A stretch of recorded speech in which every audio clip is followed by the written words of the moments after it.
So I've been playing guitar for 2 decades, and I've also been teaching guitar for almost 18 of those years. I started playing guitar when I was almost 14 years old, and I was a natural, but there was also a lot of mistakes that I made. It would be helpful to you for me to share those mistakes and also those victories and sort of what I've learned about people in general in that time. So the first thing I'd like to talk about is that everyone learns differently. Everyone. Some people need to have the structure of formal in-person lessons or a class to feel accountable for learning and playing and growing. Some people prefer only private lessons because they might feel that they're being taken more seriously and their playing is the #1 priority to the instructor, which I believe should be the case. If you're really wanting to become an excellent guitar teacher, you need to care first and foremost about your students, where they're at, what they're learning, what they're going through as people before any type of showing off or wanting to impress them with what you know. So everyone learns differently. Some people nowadays probably learn better from YouTube videos, even if it's not from my channel.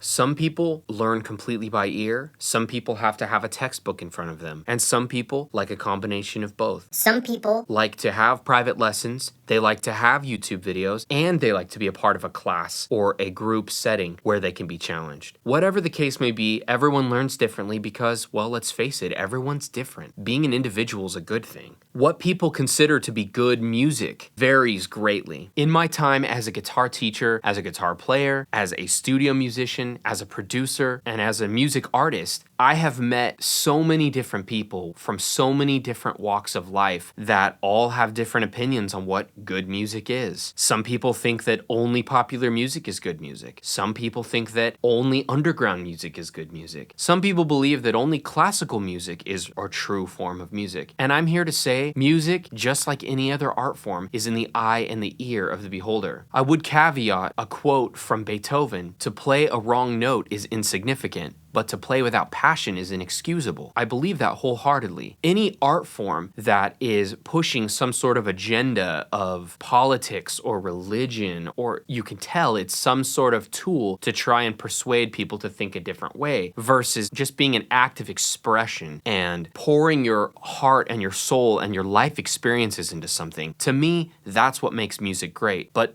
there are probably people that disagree with that. Let me know in the comments what you think good music is. Another thing that I've learned is there are 3 different approaches to playing music, learning music, writing music, whatever, the creation of music. There are the more left-brained musicians. They need to read from the sheet music. They need to understand theory before they can feel like they can even be a part of anything. While I completely respect the hustle, I also believe that music should never feel militant and it should never feel like a chore. And as soon as it stops being fun, to me, it ceases to be inspired and people are less likely to want to listen to it, less likely to want to play it. You have that mindset, which in and of itself is not bad. And then you have another mindset, which is maybe a more right-brained mindset, which is where theory is bad, rules are bad, you need to play from your heart, you need to just play what sounds good, play everything from memory, and don't even bother learning any of the rules or theory because it will break your creativity. There's a third approach, which I believe to be the best approach to music, and it is a healthy balance between the rules and the theory, and all of that is very important because it makes you a more structured, well-rounded musician. And the right brain approach to music is very important as well because you should be creating and you should be challenging yourself to make things up and to venture into the unknown. I don't know what this chord is, but I like the way it sounds. I don't know what chord this is,